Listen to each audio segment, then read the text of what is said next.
বিজেপির সঙ্গে আঁতাতের অভিযোগ তুলে পুরসভার চেয়ারপারসনের বিরুদ্ধে অনাস্থা আনলেন তৃণমূল কংগ্রেসের ১৬ জন বিক্ষুব্ধ কাউন্সিলর। চেয়ারপারসনের বিরুদ্ধে অনাস্থা পত্র লিখিত আকারে জেলা শাসকের দপ্তরে জমা দেন ওই বিক্ষুব্ধ কাউন্সিলররা। এই ঘটনাটা ঘটেছে বাঁকুড়ায়। বাঁকুড়া পুরসভার চেয়ারপারসন অলকা সেন মজুমদারের বিরুদ্ধে অনাস্থা পত্র লিখিত আকারে বাঁকুড়া জেলা শাসকের কাছে জমা করেছেন তৃণমূলের ১৬ জন বিক্ষুব্ধ কাউন্সিলর। প্রসঙ্গত বলি, বাঁকুড়া পুরসভার ২৪ জন কাউন্সিলরের মধ্যে ২১ জন তৃণমূল কংগ্রেসের। এছাড়া ৩ নির্দল কাউন্সিলরের মধ্যে ২ জন পরে তৃণমূল কংগ্রেসে যোগদান করেন। বর্ষিয়ান তৃণমূল কাউন্সিলর তথা বাঁকুড়া পুরসভার প্রাক্তন চেয়ারপারসন এবং প্রাক্তন বিধায়ক শম্পা দরিপা জানান, বাঁকুড়া পুরসভার বর্তমান চেয়ারপারসন অলকা সেন মজুমদার বিজেপির মণ্ডল সভাপতিদের নির্দেশ কাউন্সিলরদের চলার দাওয়াই দেন। গত বোর্ডের মিটিং তার এই ভূমিকার পরে তৃণমূল কংগ্রেসের ১৬ জন কাউন্সিলর ঠিক করেন অনাস্থা আনবেন বলে জানা গিয়েছিল। সেই মতো উপপুরপ্রধান, সিআইসি মেম্বাররা সহ ১৬ জন আজ অনাস্থাপত্র জেলা শাসকের দপ্তরে জমা দেন। শীঘ্রই তলবি সভা ডেকে অনাস্থার ওপর ভোটাভুটি হবে বলেও জানান তিনি। যদিও বাঁকুড়া পুরসভার চেয়ারপারসন অলকা সেন মজুমদার দাবি করেন তিনি এই বিষয়ে কিছু জানেন না এবং কোনো খবর তার কাছে এই বিষয়ে নেই। প্রসঙ্গত বলি, বিধানসভা ভোটে সারা জেলার সঙ্গে বাঁকুড়াতেও ভরাডুবি হয়েছে তৃণমূল কংগ্রেসের। সেই আবহে এবার তৃণমূল পরিচালিত পুর বোর্ডে তৃণমূল কংগ্রেসের চেয়ারপারসনের বিরুদ্ধে তৃণমূল কাউন্সিলরদের অনাস্থা প্রস্তাব আনা রাজ্য রাজনীতিতেও আলোড়ন ফেলে দিয়েছে। এখন দেখার অনাস্থার ভোটাভুটিতে কোন সমীকরণ কাজ করে, সেদিকেই নজর বাঁকুড়ার বাসিন্দাদের। বাঁকুড়া পুরসভার ঘটনাকে শুধুমাত্র একটা পুরো প্রশাসনিক বিতর্ক হিসেবে দেখলে ভুল হবে, কারণ এখানে বিজেপির আক্রমণের চেয়েও বড় হয়ে উঠেছে তৃণমূলের অভ্যন্তরীণ অসন্তোষ। আর রাজনৈতিক পর্যবেক্ষকদের মতে যে কোনো রাজনৈতিক দলের জন্য বেশি বিপজ্জনক হয়ে ওঠে নিজের ঘরের বিদ্রোহ। সেই কারণেই বাঁকুড়া পুরসভায় যা ঘটেছে তা শুধু একটা পুরসভার চেয়ারপারসনের বিরুদ্ধে অনাস্থা প্রস্তাব নয়, এটা পশ্চিমবঙ্গের বর্তমান রাজনৈতিক পরিস্থিতিতে তৃণমূল কংগ্রেসের সাংগঠনিক স্বাস্থ্য নিয়ে নতুন প্রশ্ন তুলে দিয়েছে। বাঁকুড়া পুরসভার চেয়ারপারসন অলকা সেন মজুমদারের বিরুদ্ধে অনাস্থা প্রস্তাব জমা দিয়েছেন তৃণমূল কংগ্রেসেরই ১৬ জন কাউন্সিলর। অভিযোগ, তিনি নাকি বিজেপির সঙ্গে আঁতাত করে কাজ করছেন। এই অভিযোগ কতটা সত্য তা ভবিষ্যতের রাজনৈতিক এবং প্রশাসনিক প্রক্রিয়ায় নির্ধারণ করবে। কিন্তু অভিযোগের সত্যতা প্রমাণিত হবার আগেই একটা বিষয় স্পষ্ট হয়ে গিয়েছে, বাঁকুড়া পুরসভার অন্দরমহলে গভীর বিভাজন তৈরি হয়েছে। রাজনীতিতে সংখ্যা অনেক কথা বলে। বাঁকুড়া পুরসভায় মোট ২৪ জন কাউন্সিলরের মধ্যে ২১ জন তৃণমূল কংগ্রেসের, অর্থাৎ বিরোধীদের সংখ্যা কার্যত নগণ্য। এমন একটা পুরসভায় যদি চেয়ারপারসনের বিরুদ্ধে অনাস্থা প্রস্তাব আসে এবং সেই প্রস্তাব নিয়ে এগিয়ে আসেন দলেরই ১৬ জন কাউন্সিলর, তাহলে বিষয়টাকে নিছক প্রশাসনিক মতবিরোধের সীমা ছাড়িয়ে যায়। এখানেই শুরু হচ্ছে বড় প্রশ্ন। বাঁকুড়ার মানুষ এখন জানতে চাইছেন, যদি সবকিছু ঠিকঠাক চলছিলই, তাহলে দলেরই এত বড় অংশ হঠাৎ করে বিদ্রোহী হয়ে উঠল কেন? আসলে রাজনীতির একটা অলিখিত নিয়ম আছে। কোনো সংগঠন যখন ধারাবাহিক নির্বাচনী সাফল্য পায় তখন অভ্যন্তরীণ দ্বন্দ্ব অনেক সময় চাপা পড়ে থাকে, কিন্তু যখন নির্বাচনী ধাক্কা আসে তখন সেই চাপা অসন্তোষ দ্রুত সামনে চলে আসে। বিধানসভা নির্বাচনে বাঁকুড়া জেলা জুড়ে তৃণমূল কংগ্রেসের খারাপ ফলাফল ইতিমধ্যেই দলের সাংগঠনিক শক্তি নিয়ে প্রশ্ন তুলেছিল। রাজনৈতিক পর্যবেক্ষকদের মতে সেই নির্বাচনী ধাক্কার রেশ এখনও কাটেনি, বরং ভোটের ফলাফল অনেক নেতাকর্মীকে নতুন করে হিসেব নিকেশ করতে বাধ্য করেছে। একটা সময় বাঁকুড়া ছিল রাজনৈতিকভাবে অত্যন্ত গুরুত্বপূর্ণ এলাকা, কিন্তু সাম্প্রতিক বছরগুলোতে এখানে রাজনৈতিক সমীকরণ দ্রুত বদলেছে। বিজেপির উল্লেখযোগ্য শক্তি হিসেবে উঠে এসেছে। ফলে তৃণমূলের অভ্যন্তরে কে কোথায় দাঁড়িয়ে, কে কতটা প্রভাবশালী এবং আগামী দিনে কার রাজনৈতিক ভবিষ্যৎ কতটা নিরাপদ, এই প্রশ্নগুলো কিন্তু এবার সামনে উঠে আসছে। তৃণমূলের কাউন্সিলর শম্পা দরিপা কি বলছেন শুনব।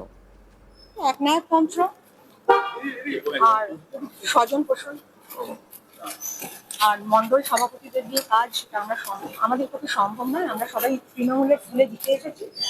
আমরা মমতা ব্যানার্জির আদর্শে বিশ্বাস করি। আমরা ওই মন্ডল সভাপতিদের নিয়ে আমরা কাজ করতে পারবো না। মন্ডল সভাপতি বলতে কোন বিজেপির মন্ডল সভাপতি। চেয়ারম্যান কি বিজেপির মদত? হ্যাঁ, মদতে কাজ করছে এবং কোনো কাজ হলেই বলছে যে আমি ওদের স্টেট লিডারের সঙ্গে কথা বলেছি। এটা আমরা মেনে নিতে পারি। হ্যাঁ, আজকে আমরা ডিস্ট্রিক্ট ম্যাজিস্ট্রেট দিলাম আমাদের কপি। নো কনফিডেন্স 16 জন সই করেছে, 16 জন কাউন্সিলর। আমরা 2 তারিখে রেজুলেশন নিয়েছিলাম, আজকে 9 তারিখ। আজকে আমরা ডিস্ট্রিক্ট ম্যাজিস্ট্রেটকে দিয়েছি এবং আমরা যেটা আমাদের রুলসে আছে 18/3, হ্যাঁ, West Bengal act, municipal act, সেটাতে আইদার ভাইস চেয়ারম্যানও আছেন, 3 জন সিআইসিও আমাদের এখানে আছেন আজকে। তো তারা আইদার 3 জন অর ভাইস চেয়ারম্যান মিটিং ডাকবেন, মিটিং ডেকে সেদিনকে তলবি সভা করে আমাদের নেতা নির্বাচিত হবে, যিনি নির্বাচিত হবে তিনি থাকবেন। মানে শুধুমাত্র চেয়ারম্যানের বিরুদ্ধে কি হয়? হ্যাঁ, কারণ ভাইস চেয়ারম্যান তো আমাদের সঙ্গে এসেছেন, উনি তো অনাস্থা প্রকাশ করেছেন। 3 জন সিআইসি আছে, অভিজিৎ আছে, আজিজুল আছে, রেখা আছে। সেই মিটিং কবে হয়েছিল? যাবে 2 তারিখে হয়েছিল, আর আজকে 9 তারিখ। না, এই যে যেদিন বলা হয়েছিল যে মন্ডল সভাপতির কথাই চলতে হবে, লাস্ট বোর্ড মিটিং মানে সরকার বদলের 29-30 তারিখে, 29-30 হবে। সরকার বদলের পরে এই হ্যাঁ, সিদ্ধান্ত হ্যাঁ, নেওয়া হ্যাঁ। সরকার বদলের পর সিদ্ধান্ত নয়, সিদ্ধান্ত এটাই, এক্ষুনি আমার সিআইসি বললো তো রেখা, যে মন্ডল সভাপতির সঙ্গে কাজ করা এটা আমাদের পক্ষে সম্ভব নয়। প্রত্যেক ওয়ার্ডে বিজেপির যারা নেতা আছে তাদের সঙ্গে মিলেমিশে কাজ করতে হবে, এটা আমাদের পক্ষে সম্ভব নয়। মানুষের আপ অ্যান্ড ডাউনস আছে, আর মমতা ব্যানার্জি নেই বলে এরকম হচ্ছে, এটা তো ঠিক নয়। দিদি যতদিন আছে আমরা দিদির সঙ্গেই আছি।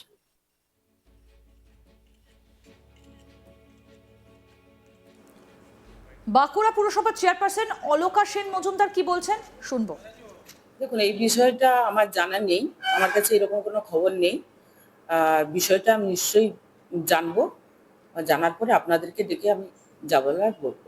দেখুন, এই বিষয়টা আমার জানা নেই, আমার কাছে এরকম কোনো খবর নেই। বিষয়টা আমি নিশ্চয়ই জানবো, জানার পরে আপনাদেরকে ডেকে আমি যা বলার বলবো। আমাদের প্রতিনিধি নির্ভীক কি প্রতিবেদন তুলে ধরেছেন দেখবো এবার। ক্ষমতাচ্যুত হওয়ার পর একের পর এক বিভিন্ন যে জায়গাতে ভাঙন দেখা যাচ্ছে তৃণমূল কংগ্রেসের মধ্যে, যেখানে রাজ্যের তৃণমূল কংগ্রেসের যিনি সুপ্রিমো তিনি যেমন স্থায়ী সমিতিগুলি দলীয় ভেঙে ফেলেছেন, তেমনি একের পর এক মিউনিসিপ্যালিটিতে ভাঙন কিন্তু অব্যাহত। এবার সেই জল এসে গড়ালো খোদ বাঁকুড়া শহরে। প্রসঙ্গত 24 কাউন্সিলর বিশিষ্ট বাঁকুড়া মিউনিসিপ্যালিটিতে গত পৌরসভা ভোটে 21 জন তৃণমূল কংগ্রেস কাউন্সিলর সেখানে নির্বাচিত হন। 3 জন নির্দল থাকাতে একজন যোগদান করেন, কিন্তু তিনি তৃণমূল শিবিরে। বাকি 2 জন কাউন্সিলর যারা বিরোধী স্তরে ছিলেন। এইভাবেই চলছিল বাঁকুড়া মিউনিসিপ্যালিটি, কিন্তু জল এসে গড়ালো অনাস্থা প্রস্তাবে। বাঁকুড়া পৌরসভার 16 জন যে মিউনিসিপ্যালিটির যারা কাউন্সিলর রয়েছেন তারা লিখিতভাবে বাঁকুড়া জেলা শাসকের দপ্তরে এসে অনাস্থা আনেন পৌর প্রধানের বিরুদ্ধে। তাদের অভিযোগ, বিজেপির সাথে যোগসাজশ করে পৌরসভার বিভিন্ন কর্মকে পরিচালিত করছিলেন বাঁকুড়া পৌরসভার চেয়ারম্যান অলকা সেন মজুমদার। তিনি বিজেপির মণ্ডল সভাপতি এবং বিজেপির অন্যান্য যারা নেতৃত্ব তাদের কথা মতন বিভিন্ন যে প্রশাসনিক কাজ যা পৌরসভা থেকে পরিচালিত হয় তা কিন্তু করছিলেন। বিষয়টি সহ্যের সীমা অতিক্রম করায় 16 জন কাউন্সিলর লিখিত আকারে বাঁকুড়া জেলা শাসকের করণে এসে অনাস্থা প্রস্তাব আনলো ওই মিউনিসিপ্যালিটির চেয়ারম্যানের বিরুদ্ধে। যদিও এই বিষয়ে মিউনিসিপ্যাল কর্পোরেশনের যিনি চেয়ারম্যান বাঁকুড়া মিউনিসিপ্যালিটির অলকা সেন মজুমদার তিনি বলেন বিষয়টি কিন্তু তিনি কিছুই জানেন না। প্রসঙ্গত দেখা গেছে বাঁকুড়া মিউনিসিপ্যালিটিতে পৌরসভা ভোট নিয়ে অনেক জল কিন্তু ঘোলা হয়েছিল। যারা বিদায়ী কাউন্সিলর ছিলেন তৃণমূলের টিকিটে তাদেরকে তৃণমূল কংগ্রেস গত পৌরসভা ভোটে কিন্তু টিকিট দেয়নি, তারাই কিন্তু তৃণমূল কংগ্রেসের বিরুদ্ধে নির্দল প্রার্থী হয়ে প্রতিদ্বন্দ্বিতা করেছিলেন পৌর ভোটে। এবার বাঁকুড়া পৌরসভা বোর্ড রীতিমতন কিন্তু ভাঙার পথে। এখন দেখার বিষয় এটাই, সবে মিলে এই বাঁকুড়া মিউনিসিপ্যালিটির ভবিষ্যৎ বা মিউনিসিপ্যালিটির যে প্রশাসনিক কাজকর্ম আছে তা কোন পথে অগ্রসর হয়। আরও আপডেট পেতে দেখতে থাকুন আজ তাক বাংলা, সাবস্ক্রাইব করুন।